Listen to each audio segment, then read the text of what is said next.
Selamat datang di channel Cerita Cinta, channelnya Cerita Cinta Romantis. Sebelum lanjut, mohon dukungannya dengan like dan subscribe dulu.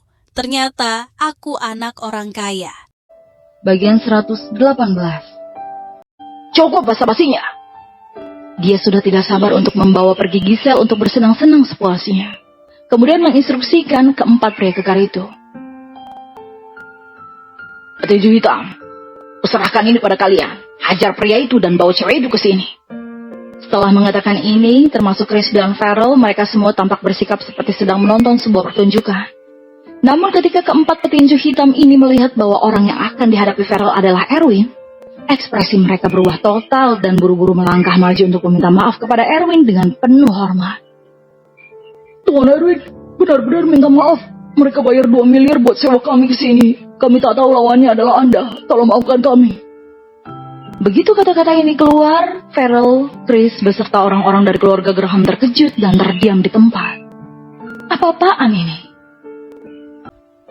Erwin tidak menyangka orang-orang keluarga Graham akan menyewa petinju hitam untuk berurusan dengannya.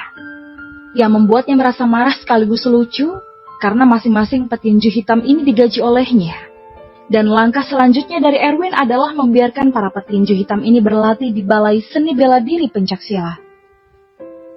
Kalian datangnya kebetulan sekali. Kepung orang-orang keluarga Graham ini. Erwin menunjuk Farrell dan Chris sambil berkata dengan dingin kepada petinju hitam. Karena orang-orang keluarga Graham berani menghabiskan uang untuk berurusan dengannya, maka Erwin juga akan melakukan hal yang sama tanpa segan-segan. Baik, Tuan Erwin. Setelah keempat petinju hitam itu mengangguk setuju, mereka dengan cepat mengepung Farrell dan Chris. Hal ini membuat Farrell dan Chris ketakutan. Aku yang bayar kalian buat tacer orang itu. Kenapa malah ke aku? Mau berontak? Farrell menggelengkan wajahnya yang gemuk dan berteriak dengan gugup. Maaf, kami tak mampu terima uang ini. Salah satu petinju hitam melempar kembali kartu bank kepada Farrell dengan ekspresi tidak terima. Ini membuat ekspresi Farrell terlihat berubah total. Oke, hebat kalian satu-satu. Aku ini tuan muda keluarga Graham Kota Santa. Kau justru mau lihat siapa yang berani menyentuhku. Jangan macam-macam kalau masih sayang nyawa. Farrell berteriak lagi, ingin menggunakan keluarganya untuk mengancam. Namun Erwin tak terpengaruh sama sekali dan berkata dengan tegas. Kalau begitu patahkan saja kaki mereka. Begitu kata-kata ini keluar, keempat petinju hitam itu bergegas maju dan langsung menakuti Farrell yang lainnya sampai kabur dengan tergesa-gesa. Tapi sebelum sempat lari jauh, mereka sudah tertangkap dan dipatahkan kakinya masing-masing. Tiba-tiba teriakan terdengar satu persatu dan Erwin mengangguk puas. Anggap kalian kejam kali ini. Jangan senang dulu, kami akan membalas dendam. Chris menahan rasa sakit sambil berteriak kasar karena tidak puas. Ekspresi Erwin berubah saat melirik dan menyadari orang yang berbicara adalah pria yang ingin mempermainkan Giselle. Kemudian berkata dengan tegas. Patahkan saja kedua kaki pria itu. Begitu kata-kata itu keluar, seorang petinju hitam berjalan maju, meraih kaki Chris yang satunya lagi dan mematahkannya tanpa ampun. Chris kesakitan hingga menjerit beberapa kali dan pada akhirnya pingsan. Karena adegan tersebut, Farrell yang melihat itu langsung ketakutan. Diam-diam merasa Erwin ini sungguh kejam. Saking takutnya sampai tidak berani berbicara lagi. Karena begitu menyinggung lagi, nyawa mereka saja mungkin akan jadi taruhan. Oleh karena itu mereka hanya bisa diam-diam berpikir dalam hati rencana untuk membalas dendam setelah ini. Ingat, kalau berani provokasi lagi, masalahnya tidak akan selesai semudah patah kaki. Setelah dengan serius memperingatkan mereka, Erwin pergi bersama Giselle. Setelah duduk di dalam mobil, ketakutan di hati Giselle masih tersisa. Untungnya yang mereka sewa itu para petinju hitam. Jika tidak, dia dan Erwin pasti sudah tamat riwayat. Erwin, gimana kalau mereka balas dendam nanti? Bagaimanapun mereka itu dari keluarga Graham Kota Santa. Giselle tampak khawatir. Tenang saja, selama ada aku di sini jangan takut. Erwin mengangkat sudut mulut dan menghibur sambil menyetir. Jangankan keluarga besar dengan kekayaan ratusan triliun, bahkan keluarga besar ribuan triliun sekalipun Erwin juga tidak takut. Dengan adanya kata-kata itu, hati Giselle yang gelisah tiba-tiba menjadi tenang. Seolah selama Erwin ada di sini, dia tidak takut lagi. Ketika kembali ke distrik Villa Fancy Garden, jam sudah menunjukkan pukul 11 malam. Nora masih sedang siaran langsung di kamarnya sendiri. Baru-baru ini Nora sedang bekerja sangat keras. Jadi mau itu penggemar video pendek atau penggemar di siaran langsung telah meningkat secara signifikan. Dan bisa dikatakan cukup terkenal di internet. Nora masih sedang siaran langsung, jadi kita pelankan suara. Ketika masuk, Giselle mengingatkan Erwin dengan suara rendah. Gadis itu bekerja sekeras itu baru-baru ini. Erwin melihat jam tanpa sadar yang sudah menunjukkan pukul 11 dan merasa terkejut. Iya, baru-baru ini dia sangat semangat ekstra. Pagi-pagi sudah ke perusahaan dan malamnya sering bergadang untuk siaran langsung. Seolah penuh semangat karena sesuatu. Giselle menuangkan segelas air dan melanjutkannya setelah duduk. Kuncinya, tiap kali kutanya dia selalu tak mau beritahu. Dan tampak sangat khawatir setiap hari baru-baru ini. Beneran berbeda sekali dengan orang yang dulu yang selalu ceria. Bahkan pergi ke tempat dansa favoritnya saja dia tidak mau. Sepertinya memang ada yang tidak beres. Erwin mengerutkan keningnya. Gadis ini tidak seperti biasanya. Pasti ada sesuatu yang terjadi. Begitu memikirkan itu, Erwin berkata pada Giselle, "Istirahatlah dulu, serahkan saja masalah Nora padaku." Giselle mengangguk, menguap, dan pergi mandi sebelum tidur. Sedangkan Erwin duduk di sofa sambil mengeluarkan ponsel dan memasuki ruang siaran langsung Nora. Nora yang ada di siaran langsung masih terlihat seperti biasa, mengobrol dengan semua orang dengan sangat terbuka, dan sesekali bernyanyi. Erwin ingin mengobrol secara langsung dengan Nora. Tapi ketika berpikir bahwa Giselle saja tidak diberitahu, apalagi dirinya. Lagi pula kesan Erwin sudah buruk karena sering memaksakan melakukan pekerjaan rumah yang tidak diinginkannya. Memikirkan hal ini, Erwin sawer 2 miliar sekaligus di ruang siaran langsung Nora. Berpikir untuk mencoba berkomunikasi dengannya melalui internet untuk membantu. Bagi Erwin, 2 miliar itu hanyalah uang kecil. Namun di siaran langsung, sawer uang sebanyak itu sudah termasuk orang kaya di antara orang-orang kaya. Tak lama kemudian puluhan ribu pemirsa di ruang siaran langsung heboh. Nora bahkan lebih terkejut sekaligus senang. Penggemar nomor 1 yang sudah lama tidak muncul sekarang datang mendukung lagi. Erwin tidak terlalu memperhatikan layar yang penuh pujian. Karena tujuan tindakan ini hanya untuk menarik perhatian dan menciptakan kesan baik untuk Nora. Dan menjadi pijakan untuk obrolan berikutnya. Setelah sawer, Erwin mengklik obrolan pribadi dengan Nora di halaman seluler dan mengetik. "Lama tidak bertemu. Gimana kabarnya? Kulihat kau sepertinya sedang sedih. Sedang ada masalah apa? Bilang saja, mana tahu aku bisa bantu." Erwin bertanya langsung ke intinya, dan setelah mengirim pesan tersebut, sisanya hanya menunggu jawaban dari Nora. Untungnya, Nora dengan cepat membalas obrolan pribadi Erwin. "Lama tidak bertemu, memang ada sedikit masalah baru-baru ini, tetapi itu mustahil bisa dibantu." "Aku ini bisa melakukan apa saja. Sejauh ini tak ada yang tak bisa kuselesaikan. Selama kau buka mulut, aku pasti akan bantu." Erwin mencoba mengobrol dengannya dengan percakapan yang lebih santai, sehingga bisa menurunkan kewaspadaan Nora.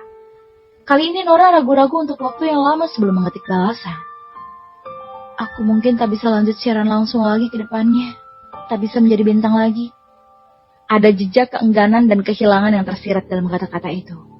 Melihat ini, Erwin mengerutkan kening. Sepertinya Nora ini memang dalam masalah, kemudian mengetik lagi. "Kalau ada yang mengganggu pikiranmu langsung bilang. Perlakukan aku sebagai orang yang bisa diajak bicara." Nora ragu-ragu untuk waktu yang lama sebelum mengetikkan balasan. "Rantai dana perusahaan ayahku di kota Santa sebentar lagi akan putus. Jadi aku dijodohkan dengan anak keluarga Florenza di kota Santa sebagai syarat pertukaran pernikahan dengan modal investasi. Mungkin bulan depan aku tak bisa siaran langsung lagi." Mungkin Nora memang mau mencari tempat untuk curhat. Dan Erwin di internet adalah orang terbaik untuk diajak bicara. Dia tidak perlu bersikap waspada secara psikologis. Dan tidak perlu takut teman-temannya akan mentertawakannya. Erwin tertegun untuk sementara waktu. Nora ternyata memang dalam masalah. Terlebih lagi masalah yang sebesar ini. Tapi segala sesuatu yang dapat diselesaikan dengan uang bukanlah masalah besar bagi Erwin. Jadi Erwin mengetik balasan. "Dan itu hanyalah masalah kecil. Aku ada kenalan perusahaan investasi, jadi bisa perkenalkan pada ayahmu. Seharusnya kau tak perlu khawatir tentang dana perusahaan lagi di masa depan." "Serius? Tapi perusahaan ayahku setidaknya butuh 10 triliun. Ini serius bisa?" Nora yang polos tampaknya percaya dengan kata-kata Erwin. Atau dengan kata lain, Erwin yang di internet sudah menyewer uang sebanyak itu, jadi membuatnya memiliki rasa percaya pada Erwin. Tidak masalah, 40 triliun juga. Erwin menjawab dengan santai karena kebetulan perusahaan investasi Erlin sedang bersiap untuk berkembang secara meluas. Dan pilihan kota ekspansi pertama yang terbaik adalah kota Santa. Erwin juga berencana untuk menargetkan kota Santa setelah masalah pembangunan listrik baru di utara kota selesai. Bagus, kamu bisa datang ke kota Bandung lusa nanti. Aku mau bertemu denganmu. Sekalian bantu aku urus seseorang. Nora menjawab dengan gembira. Tak masalah. Erwin ragu-ragu untuk sementara waktu, tapi tetap setuju. Sedangkan masalah pengungkapan identitas pada pertemuan itu nanti, Erwin masih merasa harus mengenakan topeng dan mengubah identitasnya, agar Nora bisa lebih terima. Nora sebenarnya sudah mengkhawatirkan ini selama beberapa hari terakhir. Hanya saja Erwin masih sibuk berurusan dengan keluarga Rekdarsen. Jadi tidak terlalu memperhatikannya. Namun tanpa diduga, baru beberapa hari sudah muncul masalah sebesar ini. Untungnya Erwin mengetahui masalahnya tepat waktu melalui internet. Kalau tidak pasti akan sulit menjelaskannya kepada Jocelyn. Karena Jocelyn sudah menitip Nora kepadanya. Jadi mana boleh terjadi sesuatu yang tidak menyenangkan di bawah pengawasannya. Saat pagi, Erwin sudah membuat bubur daging yang harum. Dia sudah lama tidak memasak untuk Giselle dan Nora. Harum sekali. Di mana ada Erwin, di situ ada kebahagiaan. Giselle memakai gaun riasan sederhana, sedang turun ke lantai bawah dengan cepat dan memperlihatkan kaki panjangnya yang sangat mempesona. Nora mana? Erwin bertanya tanpa sadar. Masih tidur. Mungkin sampai terlalu larut tadi malam. Perjuangan yang bahkan lebih keras dariku. Giselle dengan cepat duduk dan mengisi semangkuk bubur daging, meniup panasnya dan makan sambil berdiri. Enak. Senang rasanya bisa makan bubur buatanmu, Erwin. Erwin tersenyum, mengisi semangkuk juga dan mulai makan. Di tengah makan, Nora turun dari lantai atas dengan tergesa-gesa. Hari ini dia dengan langkahnya berdandan, memakai lipstik, gaun putih, sepatu hak tinggi, dan tidak lupa juga meluruskan rambut, hingga penampilannya terlihat dewasa dan anggun. Erwin dan Giselle tertegun sejenak. Sejak kapan Nora berdandan seperti wanita dewasa? Astaga Nora, mau kencan buta ya?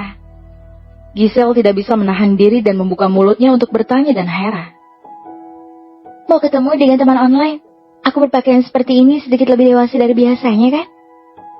Kata Nora dan berputar dengan gaun, memperlihatkannya kepada Erwin dan Giselle dan meminta beberapa saran. Teman online? Kau kencan online selama ini? Mata Giselle tiba-tiba berbinar dan bertanya dengan kepo. Tidak, mau ketemu sama penggemar nomor 1 di siaran langsungku. Kata Nora tanpa sadar. Penggemar nomor 1? Oh, yang sabar bermiliar-miliar itu? Tanya Giselle begitu teringat sesuatu. Iya. Nora mengangguk. Sudah sabar bermiliaran, pasti cinta sejati. Semangat ya. Giselle menyemangati.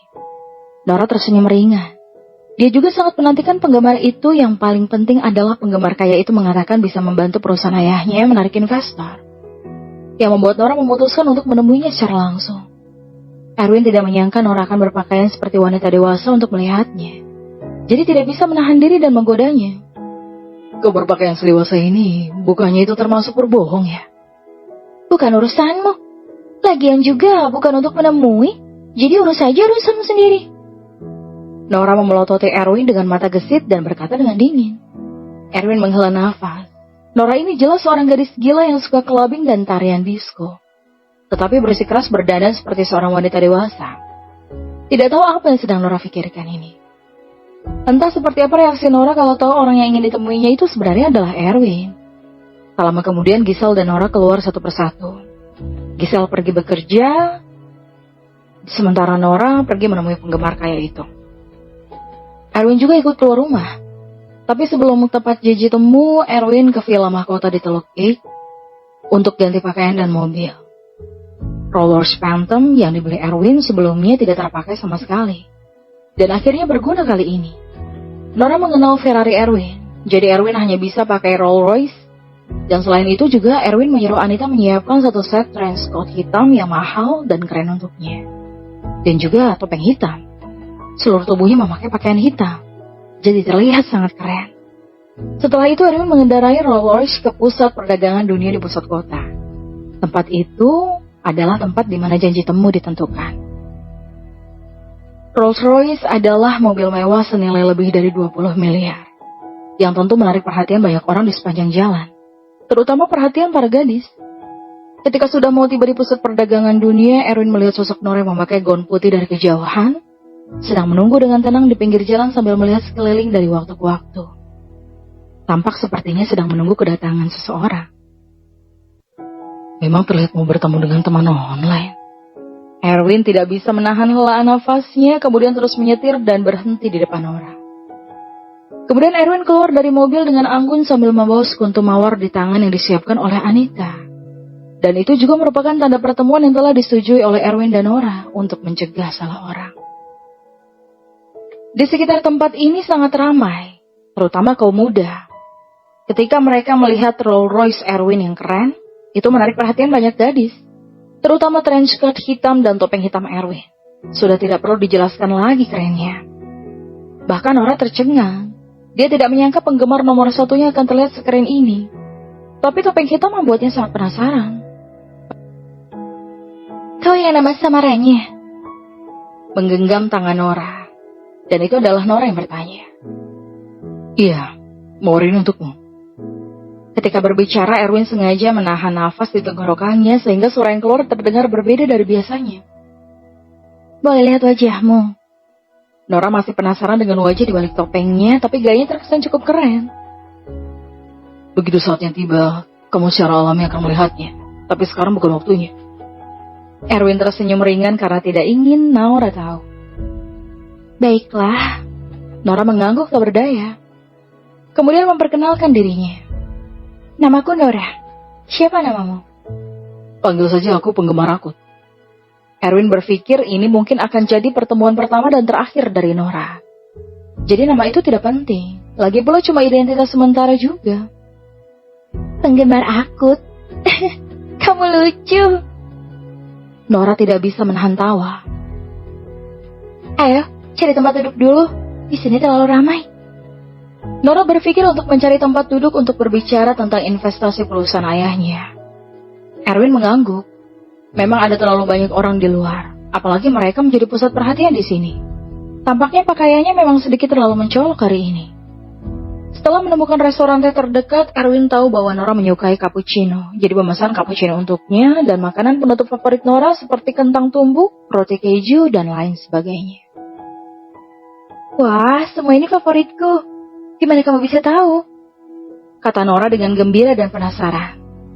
Karena aku juga suka makan ini. Erwin mencari alasan acak. Keduanya mengobrol sejenak. Kemudian Nora menyadari bahwa apa yang dikatakan penggemar akut ini selalu masuk dan nyambung dengannya.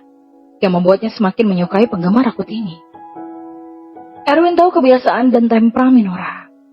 Sehingga otomatis mengatakan apa yang mau didengar Nora. Ngomong-ngomong, serius bisa investasi di perusahaan ayahku 10 triliun. Setelah mengobrol sejenak, Nora akhirnya membawa topik investasi yang paling dia pedulikan. Tidak masalah, kata Erwin sambil mengeluarkan sebuah kartu hitam. Ini adalah kartu nama perusahaan investasi Erlin khusus untuk Erwin. Di atasnya tidak tertera nama atau jabatan sama sekali, hanya kartu hitam biasa. Namun ada desain anti pemalsuan cahaya biru di dalamnya yang secara khusus disesuaikan untuk Erwin oleh Damon dan para profesional lainnya. Dan memiliki kartu hitam ini bagikan kehadiran Erwin sendiri. Erwin menyerahkan kartu hitam itu untuk Nora dan berkata, suruh ayahmu bawa kartu hitam ini ke Habit Group untuk cari Damon. Damon ini yang akan menangani hal-hal spesifik investasinya. Nora mengambil kartu hitam dengan penasaran dan melihat dengan teliti. Tapi tampilannya hanya kartu hitam biasa. Dengan nama perusahaan investasi Erwin yang tertera rapi di atasnya tanpa ada informasi lainnya. Kartu hitam ini bisa menarik investasi 10 triliun. Nora tidak percaya. Betul saja. Silakan suruh ayahmu coba sendiri kalau tidak percaya. Dengan dana investasi ini, kamu tak perlu menikahi dengan anak keluarga Florenza itu lagi. Dan bisa melakukan hal yang kau inginkan. kata Erwin ringan. Baiklah, kalau begitu akan kucoba. Nora memasukkan kartu hitam itu ke dalam tas. Begitu hendak bertanya kepada Erwin alasan mengapa ingin membantu, ponselnya tiba-tiba berdering. Nora melirik nama di layar. Ekspresinya tiba-tiba berubah dan tampak tidak enak dilihat untuk sementara waktu. Kemudian menatap Erwin dan bertanya, "Penggemar aku bisa acting jadi pacarku nanti. Bantu aku jauhkan seseorang." Acting jadi pacarmu? Erwin tiba-tiba terpana. Mengapa alurnya bisa membelok seperti ini? Baru sambung.